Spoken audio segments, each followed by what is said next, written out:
पिछले क्लास में किस चीज़ पर चर्चा चल रहा था जी? हमको ध्यान नहीं है। अच्छा, फिजिकल एड्जॉर्प्शन और केमिकल एड्जॉर्प्शन पर सारी बातें हो गई थी। आप हेडिंग डाले हुए हैं difference between physical and chemical adsorption. बीचों बीच लाइन खींच दो, इधर लिख दो पहले आप फिजिकल एड्जॉर्प्शन,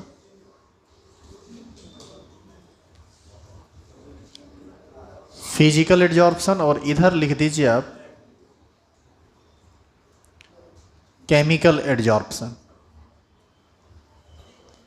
सुनो, फिजिकल एड्जॉर्प्शन का एक और नाम है फिजिसॉर्प्शन,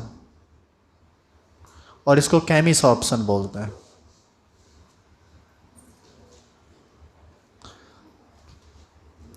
तो ये दोनों टर्म कहीं पर मिले तो एक ही चीज़ है, कंफ्यूज्ड मत हो जाइएगा।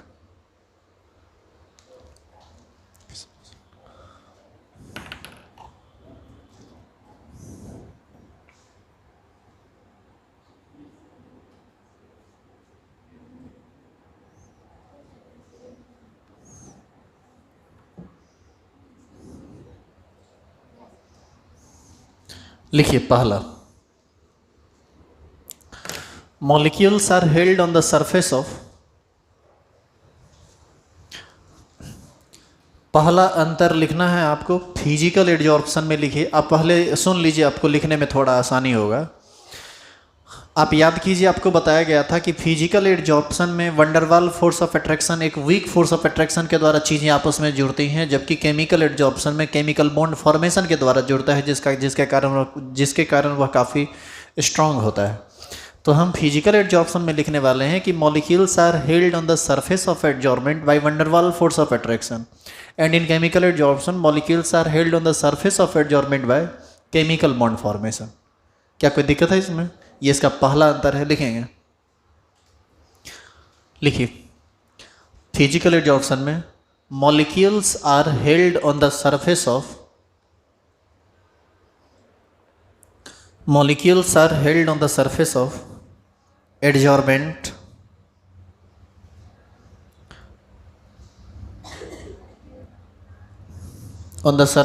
adsorbent by van der Waal force of attraction, by van der Waal force of attraction।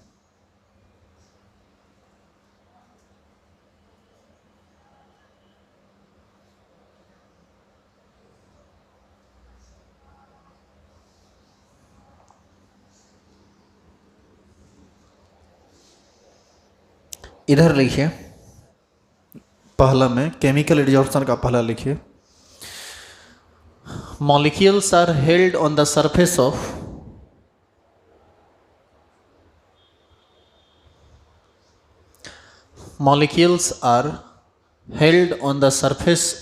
adsorbent by chemical bond formation,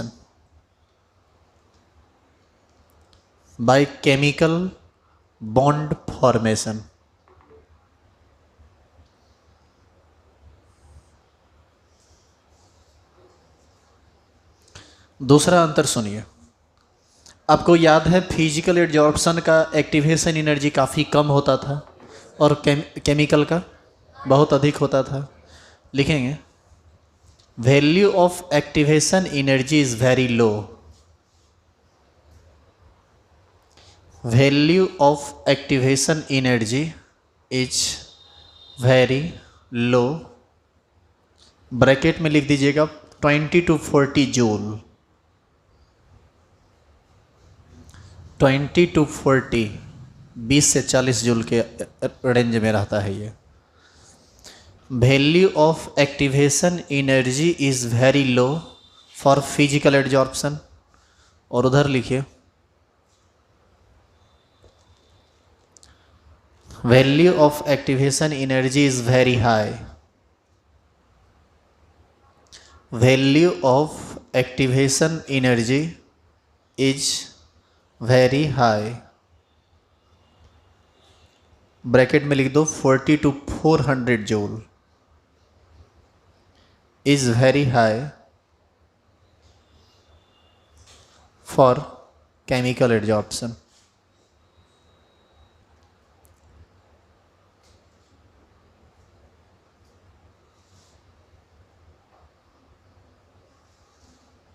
हो गया, लिख लिए, सुनिए आगे। आपको याद है टेम्परेचर के बढ़ाने से फिजिकल एडजॉर्प्शन का रेट घट जाता था, जबकि केमिकल एडजॉर्प्शन के केस में पहले बढ़ता था बाद में घटता था। तो तीसरा नंबर लिखेंगे फिजिकल एडजॉर्प्शन में, rate of physical adsorption,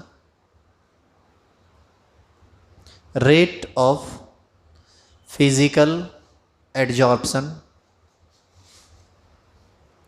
decreases, rate of physical adsorption decreases with increase in temperature, decreases with increase in temperature।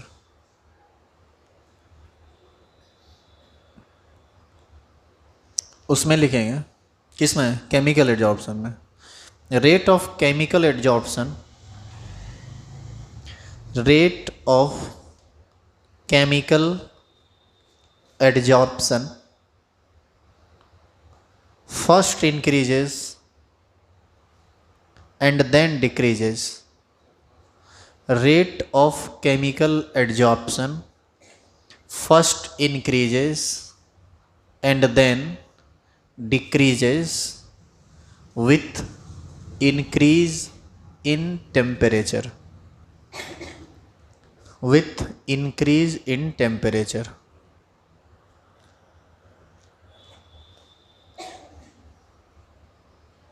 कितना टोटल डिफरेंस अभी तक लिखे आप, 3। आगे सुनिए, फिजिकल एडजॉर्प्शन जो होता है ना, ये होता है नॉन स्पेसिफिक, और केमिकल एडजॉर्प्शन जो होता है ये होता है स्पेसिफिक। अब दोनों का मतलब समझिए। फिजिकल एडजॉर्प्शन लगभग हर चीज़ों के साथ हो जाएगा, लेकिन केमिकल एडजॉर्प्शन कुछ खास चीज़ों के साथ होता है, सब चीज़ों के साथ नहीं होता है। काहे नहीं होता है? फिजिकल एडजॉर्प्शन में normal van der Waals force of attraction काम करता है, जो ऑलमोस्ट हर जगह काम करता है, लेकिन केमिकल एडजॉर्प्शन में केमिकल बॉन्ड का फॉर्मेशन होता है, और केमिकल बॉन्ड का फॉर्मेशन का मतलब केमिकल रिएक्शन, और ये केमिकल रिएक्शन सभी चीज़ आपस में नहीं करते हैं। इसीलिए केमिकल एडजॉर्प्शन स्पेसिफिक है नेचर में, जबकि फिजिकल एडजॉर्प्शन नॉन स्पेसिफिक है नेचर में। बात समझिए जो हम बोल रहे हैं। हम ये कह रहे हैं कि केमिकल एडजॉर्प्शन लिखे नेचर देखो, लिखेंगे it is non specific in nature. Physical adsorption में आपको लिखना है it is non specific in nature. Non specific का मतलब सब के साथ हो सकता है, और इसमें लिखेंगे केमिकल एडजॉर्प्शन में it is specific in nature. Specific in nature का मतलब कुछ खास चीज़ों के साथ ही ये होता है, क्योंकि हर जगह केमिकल रिएक्शन नहीं संभव है। It is specific in nature. हो गया, लिख लिए। सुनिए अब, फिजिकल एडजॉर्प्शन जो होता है ये रिवर्सिबल होता है, और केमिकल एडजॉर्प्शन जो होता है वह इरिवर्सिबल होता है। इसका क्या मतलब? हम लिखे मिटा रहे हैं, लिखे मिटा रहे हैं, लिखे मिटा रहे हैं, लेकिन यहीं पर यदि परमानेंट मार्कर होता तो लिख देते तो मिटा नहीं ना सकते थे। तो वो परमानेंट मार्कर वो केमिकल एडजॉर्प्शन के अंतर्गत चला जाएगा, और ये ड्राई स्केच या फिर पेंट, लोहा पर जो आप पेंट करते हैं वह भी चला जाएगा परमानेंट वाला में, मतलब केमिकल एडजॉर्प्शन के केस में चला जाएगा। लिखेंगे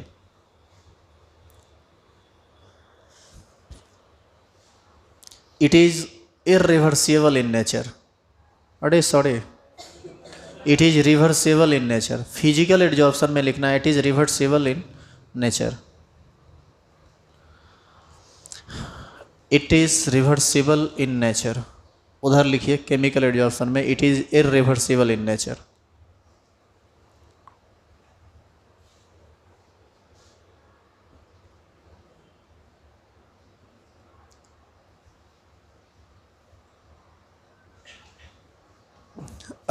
अगला और लास्ट लिखिए।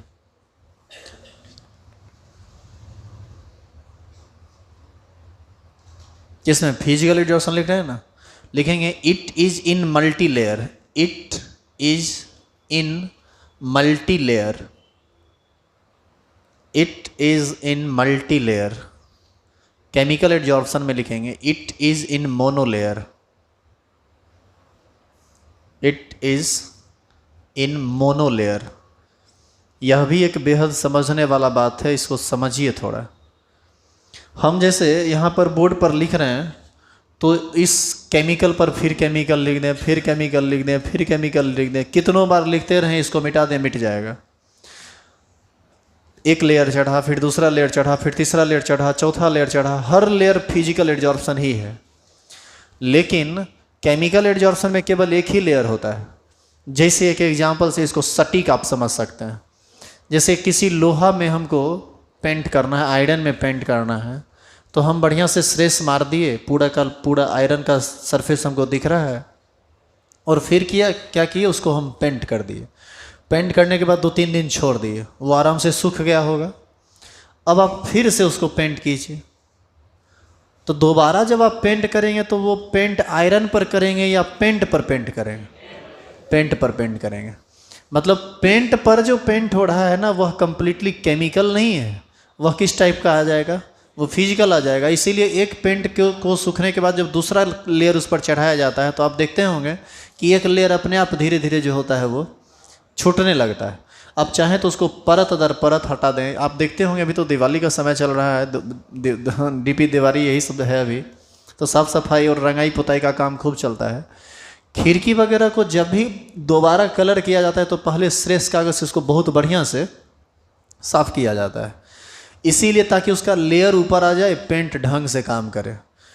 तो हमारे कहने का यह मतलब है कि पहली बार जब आप पेंट कर रहे थे तो एक लेयर चढ़ गया, आयरन और पेंट एक दूसरे के संपर्क में आए, केमिकल रिएक्शन हुआ, केमिकल एडजॉर्प्शन हुआ। अब जब हम दोबारा पेंट कर रहे हैं तो वह पेंट पर पेंट कर रहे हैं, ना कि आयरन पर। इसीलिए एक लेयर में ही होता है केमिकल एडजॉर्प्शन, उसके बाद जो भी होगा वो सब किसके अंतर्गत आएगा?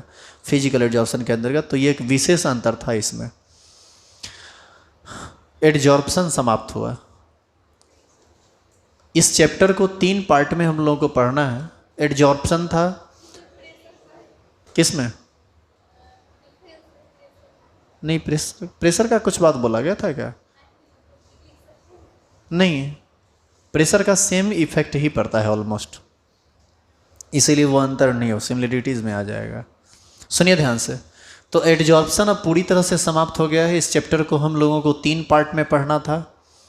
पहला पार्ट समाप्त हो गया है एडजॉर्प्शन। लास्ट पार्ट पहले ही समाप्त है। कौन? कैटलिस्ट, केमिकल काइनेटिक्स में पढ़ाया गया है। अब बीच वाला पार्ट आता है पढ़ने के लिए, जिसको हम लोग कोलाइडल सॉल्यूशन बोलते हैं। तो डायरेक्ट आप कोलाइडल सॉल्यूशन पर नहीं जा सकते। कोलाइडल सॉल्यूशन तक जाने के लिए आपको कुछ विशेष बात समझना पड़ेगा, ठीक है?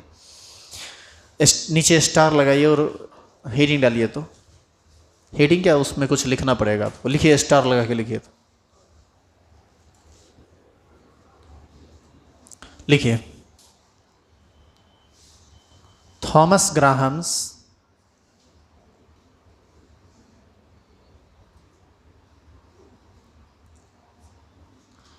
classified the natural substance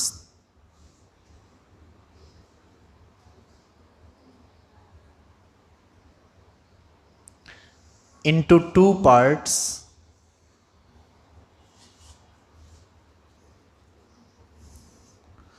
on the basis of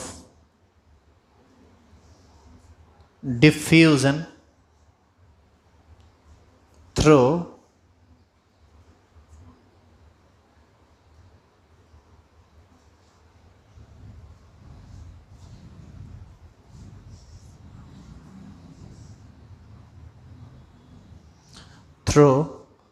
animal membrane।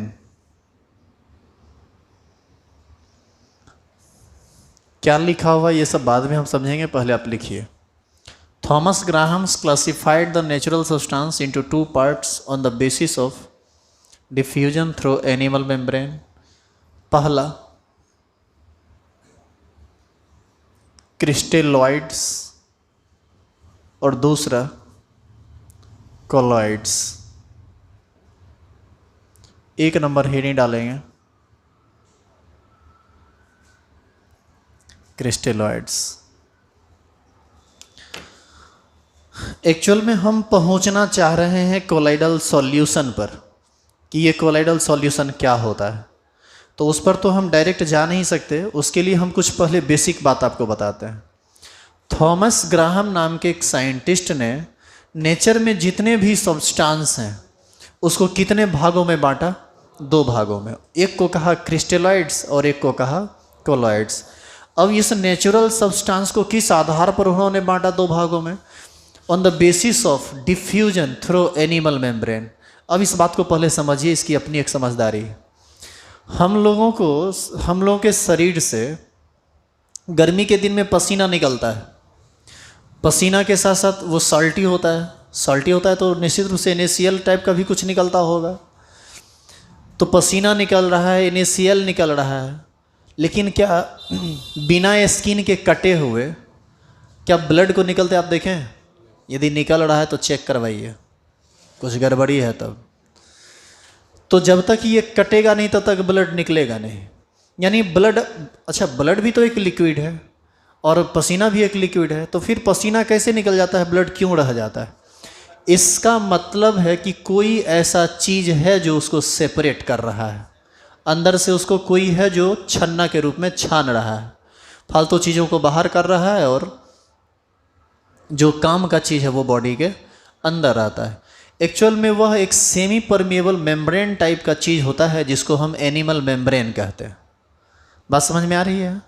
और इस एनिमल मेम्ब्रेन से सब्सटेंस का डिफ्यूजन हो रहा है या डिफ्यूजन नहीं हो रहा है, यदि हम उसका, जैसे NaCl का सॉल्यूशन हम बना लें, वाटर ले लें और उसमें NaCl डाल दें, और NaCl का सॉल्यूशन बनाने के बाद एनिमल मेम्ब्रेन से, यानी हम लोगों में जो पूरा का पूरा मेम्ब्रेन है, पूरा स्किन मेम्ब्रेन से बना ढका हुआ रहता है, वो बायोलॉजी में आप बेहतर समझते होंगे, और हम बायोलॉजी के स्टूडेंट नहीं रहे हैं और बायोलॉजी हमको कभी समझ में आया भी नहीं है, तो क्या है उसके अंदर का सिस्टम वो तो नहीं कह सकता मैं, हम टू दी पॉइंट बात करते हैं। तो हम लोग का पूरा स्किन जो होता है वो मेम्ब्रेन से ढका हुआ रहता है या मेम्ब्रेन से कवर रहता है। तो जब कटेगा तो मेम्ब्रेन जब कटता है तब जाके ब्लडिंग होता है, ऐसे वो ब्लडिंग नहीं होगा।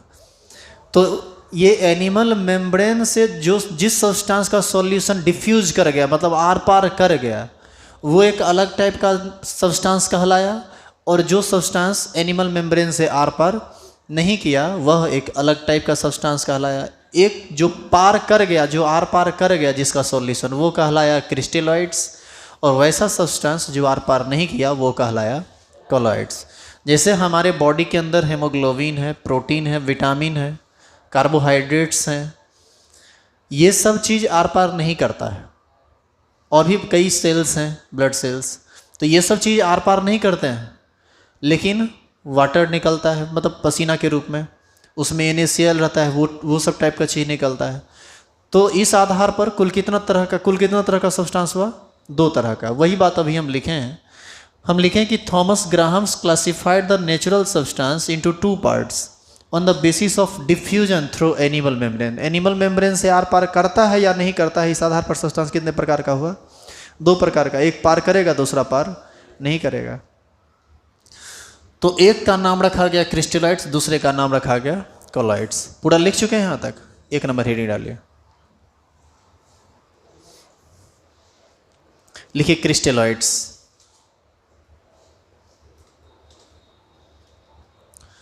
लिखिए substance which solution easily or rapidly pass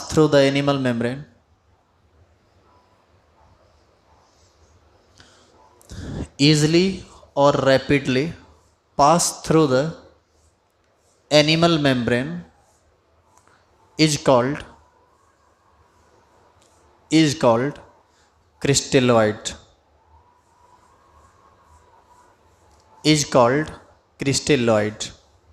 example में लिखेंगे NaCl, glucose, CHCl, CaCl2 ETC, NaCl glucose, CaCl2 CSCl caesium chloride ETC। दूसरा ही नहीं डालेंगे, colloids.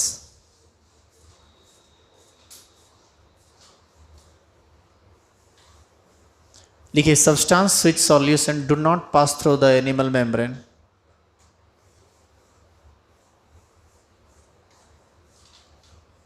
Substance which solution do not pass through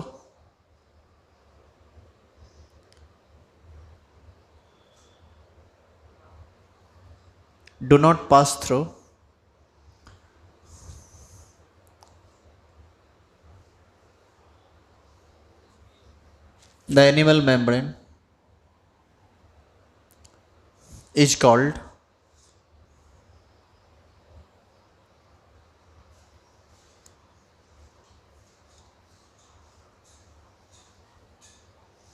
एक बार फिर से बोल रहे हैं, substance which solution do not pass through with animal membrane, या जो भी लिखना है लिख दीजिए, इज कॉल्ड क्या? कोलॉइड्स। एग्जाम्पल लिखिए, एग्जाम्पल इसका समझने वाला है, ध्यान दीजिए, सुनिए पहले। जितना चिपचिपा टाइप का चीज़ होता है ना, चिपचिपा, जैसे गोंद, ग्लू, गम, ये सब, कार्बोहाइड्रेट्स, हेमोग्लोबिन, स्टार्च, ये सारा का सारा जो है ये कोलॉइड्स के अंतर्गत आता है। एग्जाम्पल लिखेंगे,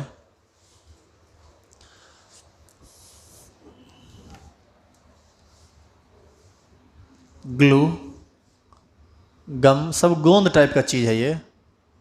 कार्बोहाइड्रेट्स, ये सब तो केमिस्ट्री का टॉपिक है, आगे आपको पढ़ना है। कार्बोहाइड्रेट्स, हेमोग्लोबिन, स्टार्च,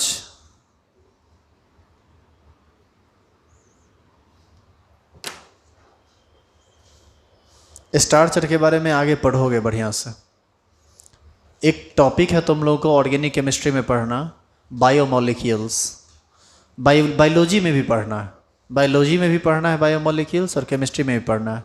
दोनों का दो पार्ट है, उसमें अलग चीज़ पढ़ना है, इसमें अलग चीज़ पढ़ना है, तो वो सब आपको बताया जाएगा। हो गया, पूरा लिख लिए।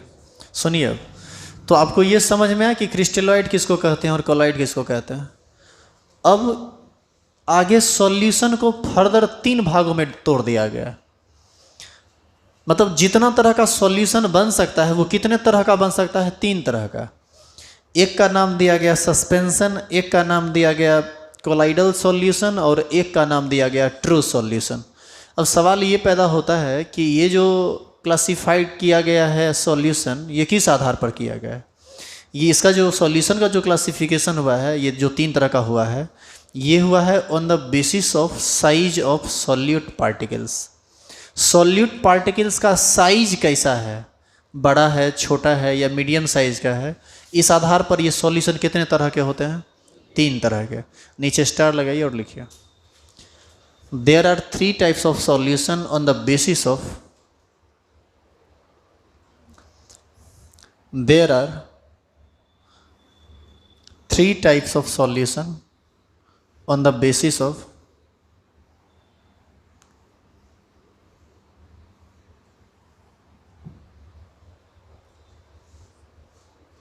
there are 3 types of solution on the basis of size of solute particles.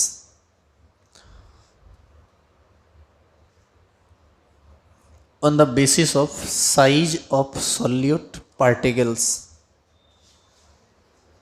लिखेंगे नंबर 1,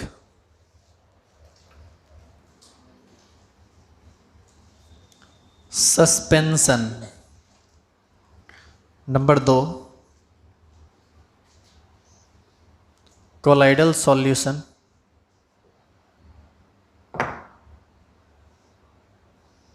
और नंबर 3, ट्रू सॉल्यूशन।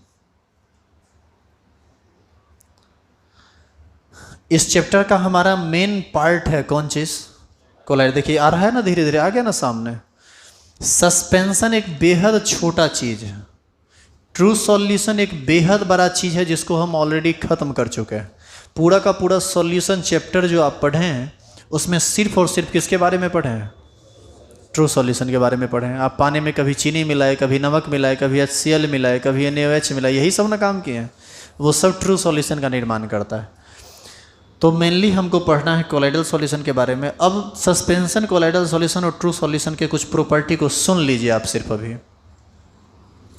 सस्पेंशन में सॉल्यूट पार्टिकल्स का साइज बहुत बड़ा होता है और ट्रू सॉल्यूशन में सॉल्यूट पार्टिकल्स का जो साइज होता है वह एक्सट्रीमली छोटा होता है और कोलाइडल सॉल्यूशन में इसका साइज इंटरमीडिएट होता है। अब बहुत बड़ा होता है, बहुत छोटा होता है, इंटरमीडिएट साइज का होता है, तो इसका कुछ पैमाना होगा ना कि कितना बड़ा होता है, पहाड़ जैसा होता है या कैसा होता है। उसका साइज का एक रेंज है। सस्पेंशन में कोलाइडल सॉल्यूशन सस्पेंशन में जो सॉल्यूट पार्टिकल्स होता है उसका साइज 1000 एंगस्ट्रॉम से बड़ा होता है। ये जो कोलाइडल सॉल्यूशन है इसमें सॉल्यूट पार्टिकल्स का साइज 10 एंगस्ट्रॉम से लेकर 1000 एंगस्ट्रॉम के बीच का होता है। और ये जो ट्रू सॉल्यूशन है ना, इसका जो पार्टिकल्स होता है सॉल्यूट पार्टिकल्स, इसका साइज 10 एंगस्ट्रॉम से भी छोटा होता है। देखिए हम 3 बात बोले हैं।